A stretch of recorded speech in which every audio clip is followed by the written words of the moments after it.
Jeg hedder Pernille, og jeg arbejder i Amadians, og hvis vi har skala fra 1 til 10, så skal det nok have 10.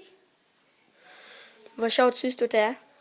Det er virkelig sjovt. Hvad laver I? Altså lige nu har vi arbejdet sådan noget med følelser, og med sådan nogle kæmpe bolde og pikbolde.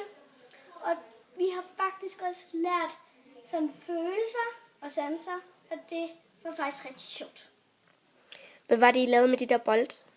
Vi gav massage på hinanden. Hvad lavede I så med pikboldene?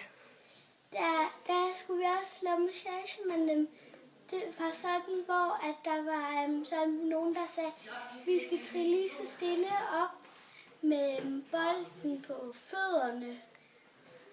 Og det synes jeg faktisk, at det er vigtigt at lære.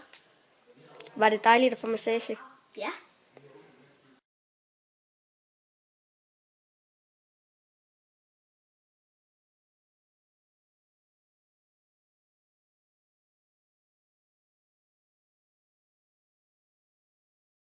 Jeg hedder Victoria.